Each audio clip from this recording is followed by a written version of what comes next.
दल हैं और कौन से दल कितनी सीटों पर चुनाव लड़ेंगे। जहां तक कौन सी पार्टी कौन सीट लड़ेगी, मोर और लेस वो लोगों को पता ही है। इतना मुश्किल नहीं है, क्योंकि पहले से जदयू 25 सीट लड़ती रही है, उस समय भाजपा 15 सीट लड़ती थी। उसमें अब रामविलास जी एक नए प्लेयर हैं, नए साथी हैं। आप उसको जोड़ लीजिए तो भाजपा जो 15 लड़ती थी उसमें उसी वही आधार बनेगा, और जो 25 जदयू लड़ती थी वो आधार बनेगा जदयू और रामविलास जी के लिए। कुछ सीटों का हेरफेर इधर उधर हो सकता है। वो नेताओं के एक साथ बैठने की बात है, जिस दिन बैठेंगे उसके 2-3 दिन के अंदर वो फॉर्मूला निकल सकता है। मुझे उसमें कोई व्यग्र होने वाली बात दिखती नहीं है, क्योंकि पहले से ये सेट फॉर्मूला है 25 और 15 का। तो भाजपा को 2 सीट और बढ़ना है, और इस 25 में से 2 सीट शायद कम होना है।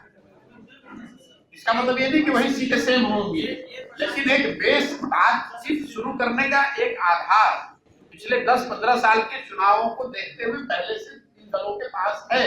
इसलिए सीटों के डिस्ट्रीब्यूशन में कोई बहुत ज्यादा परेशानी नहीं आने वाली है, ऐसा मुझे लगता है। मार्च के फर्स्ट वीक में ऐसा कहा जा रहा है कि चुनाव की घोषणा हो जाएगी।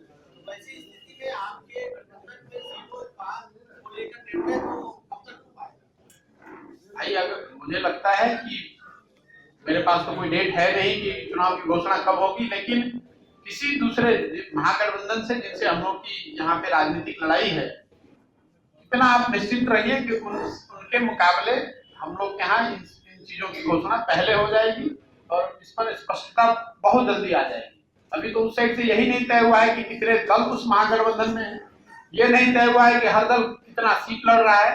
कम से कम हम लोग को ये पता है कि इस साइड 3 दल हैं और 3 दलों का सीटों का रेशियो 17-17 अच्छे है।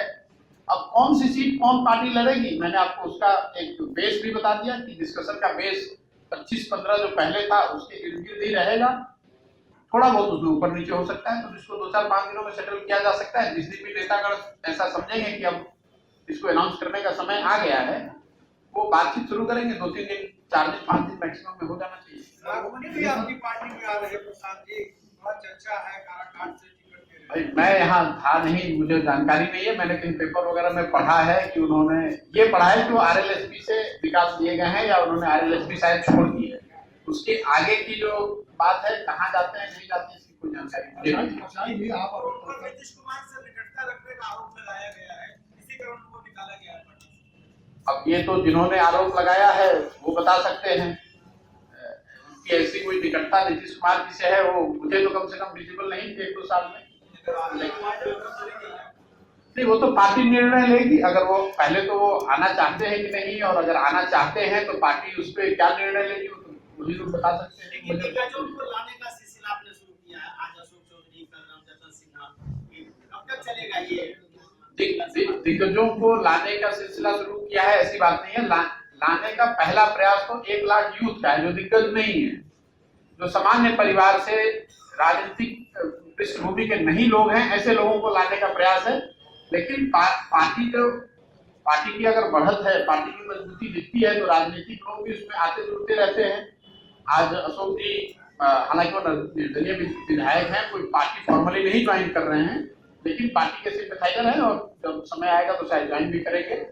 और रामजतन जी कल ज्वाइन कर रहे हैं पार्टी, सही बात है। पूरे पटना में आप उसकी सुनाई आपको दे रही होगी।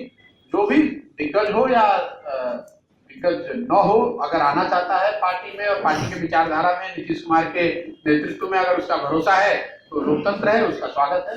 आरजेडी के ऊपर भी आप लोग का निशाना है, उसी लोगों को भी आप लोग गिरा रहे हैं। हमारा किसी पर निशाना नहीं है। जो लोग स्वयं से आ रहे हैं और अगर वो जनता दल यूनाइटेड में जुड़ना चाहते हैं, माननीय नीतीश जी के नेतृत्व को स्वीकार करना चाहते हैं, तो इसमें नुकसान तो कोई है नहीं। राजनीतिक दल के तौर पे हम लोग हमेशा उस चीज जब ऐसे प्रपोजल आते हैं तो पार्टी का नेतृत्व बैठ के उस पर तय करता है। आपको हमारा वीडियो पसंद आया हो तो इसे लाइक करें, सब्सक्राइब करें और बेल आइकन दबाना ना भूलें।